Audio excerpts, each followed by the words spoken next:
तो आज बात करते हैं 15वीं सदी के एक ऐसे महान संत की जिनकी कहानी जितनी अनोखी उनके जीवन में थी, उससे कहीं ज्यादा चमत्कानी उनकी मौत के बाद हुई।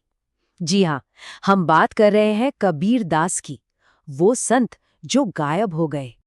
जरा सोचिए, एक मौत जानी दुश्मनों को एक साथ कैसे ला सकती है? यही वो सवाल है जो इस पूरी कहानी के दिल में है। एक ऐसी घटना जिसने न सिर्फ उस वक्त के समाज को हिलाकर रख दिया, बल्कि इतिहास में हमेशा के लिए अमर हो गई। चलिए, इस रहस्य की परतों को एक-एक करके खोलते हैं। तो बात है उस दौर की जब लोगों के मन में एक अंधविश्वास बहुत गहरे तक बैठा हुआ था। माना जाता था कि अगर किसी की मौत काशी में हो तो वह सीधा स्वर्ग जाएगा, और वहीं दूसरी तरफ था मगर, जिसके बारे में कहा जाता था कि वहां मरने वाला या तो नरक जाता है या फिर अगले जन्म में गधा बनता है। आप अंदाजा लगाइए, एक जगह को लेके इतनी श्रद्धा और दूसरी को लेके इतना ज्यादा डर। और बस यहीं पर कहानी में आते हैं कबीरदास, वो कबीर जिन्होंने अपनी पूरी जिंदगी सामाजिक बुराइयों और अंधविश्वासों पर कड़ा प्रहार किया। उन्होंने अपने आखिरी दिनों में एक ऐसा क्रांतिकारी कदम उठाया जिसके बारे में कोई सोच भी नहीं सकता था। उन्होंने जानबूझकर काशी छोड़ी और मगर चले गए, सिर्फ ये साबित करने के लिए कि इंसान की मुक्ति उसके कर्मों से होती है, किसी जगह पर मरने से नहीं। और फिर हुआ भी वही, मगर में ही कबीर ने अपनी देह त्याग दी। लेकिन कहानी यहाँ खत्म नहीं हुई। असल कहानी तो अब शुरू हुई थी। उनके हिंदू और मुस्लिम मानने वाले इस बात पर बुरी तरह लड़ने लगे कि अंतिम संस्कार कैसे किया जाएगा। हिंदू कहते थे हम दाह संस्कार करेंगे, और मुसलमान उन्हें दफनाना चाहते थे। झगड़ा इतना बढ़ गया कि आखिर में ये तय हुआ कि उनके शरीर पर से चादर हटाकर देखा जाए। और वो पल सच में हैरान कर देने वाला था, क्योंकि जब चादर हटाई गई तो वहां कबीर का शरीर था ही नहीं। उसके जगह पर मौजूद थे सिर्फ ताजे फूल। ये एक ऐसा चमत्कार था जिसने दोनों समुदायों के झगड़े को एक पल में खत्म कर दिया। उन लोगों ने उन फूलों को आधा आधा बांट लिया और फिर अपनी अपनी रीतियों से उनका अंतिम संस्कार किया। तो ये कहानी तो कमाल की है ना? पर सवाल ये उठता है कि आखिर ये कबीर थे कौन, जिनकी सोच और जिनकी जिंदगी इतनी असाधारण थी? चलिए अब इसे समझते हैं। कबीर की सोच का जो सबसे बड़ा आधार था वो था निर्गुण भक्ति। अब ये क्या है? इसका सीधा सा मतलब है एक ऐसे ईश्वर की पूजा जिसका कोई रूप, रंग या आकार नहीं है। उनके लिए राम अयोध्या के राजा दशरथ के बेटे नहीं थे, बल्कि वो एक ऐसी शक्ति थे जो दुनिया के कण कण में है, हर इंसान के भीतर है। कबीर ने कभी भी खुद को किसी एक धर्म की चौखट में नहीं बांधा। वो न हिंदू थे न मुसलमान, वो तो बस सत्य के उपासक थे। उनके अनुयायी, जिन्हें कबीरपंथी कहा जाता है, आज भी उन्हें एक सतगुरु यानी सच्चा गुरु मानते हैं, और जब आपस में मिलते हैं तो साहेब बंदगी कहते हैं, मतलब उस एक साहब को प्रणाम।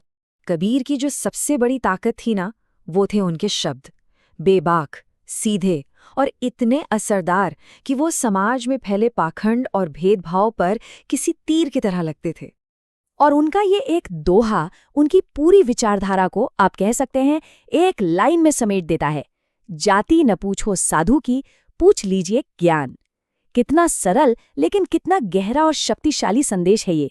उन्होंने साफ साफ कहा कि किसी इंसान की पहचान उसके जन्म या जाति से नहीं, बल्कि उसके ज्ञान से होती है। ये उस जमाने की जाति व्यवस्था पर एक सीधा और करारा वार था। अच्छा, एक और मजेदार बात, कबीर ने अपना संदेश आम लोगों तक पहुंचाया कैसे? उनकी भाषा कोई किताबी या मुश्किल भाषा नहीं थी। उनकी भाषा को सधुक्कड़ी या पंचमेल खिचड़ी कहा जाता था। मतलब उसमें हिंदी, ब्रज, अवधी, राजस्थानी, पंजाबी, कई भाषाओं के शब्द मिले होते थे, ताकि उत्तर भारत का आम से आम आदमी भी उनकी बात आसानी से समझ सके। भाषा पर उनकी पकड़ ऐसी जबरदस्त थी कि महान आलोचक हजारी प्रसाद द्विवेदी ने तो उन्हें एक नाम ही दे दिया, वाणी का डिक्टेटर। इसका मतलब ये था कि कबीर अपनी बात को जिस तरह से कहना चाहते थे, भाषा को ठीक उसी तरह से मोड़ लेते थे।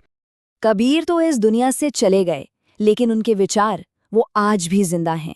तो चलिए देखते हैं कि उनकी इस विरासत को किसने और कैसे आगे बढ़ाया।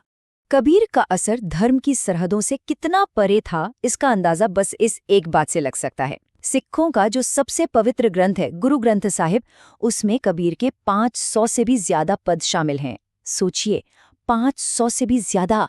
ये दिखाता है कि सिख गुरु उनका कितना सम्मान करते थे।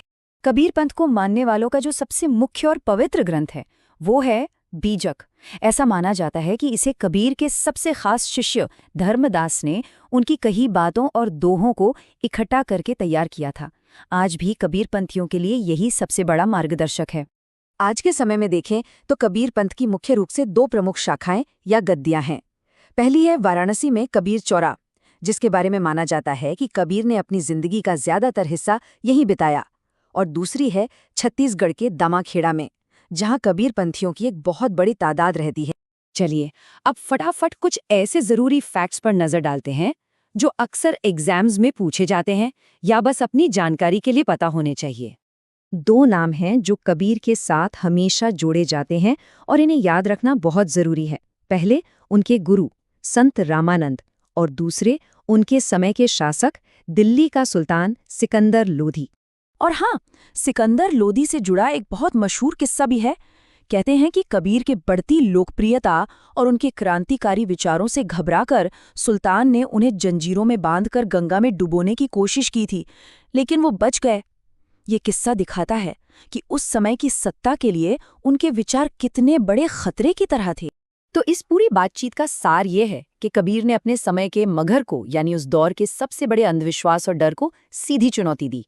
पर अब सवाल हमारे लिए है, हमारे आज के समाज में ऐसे कौन से मगर हैं, कौन सी ऐसी मान्यताएं, ऐसी सोच या ऐसे पूर्वाग्रह हैं जिन्हें तोड़ने की जरूरत है? इसी सवाल के साथ आज आपको छोड़े जाते हैं।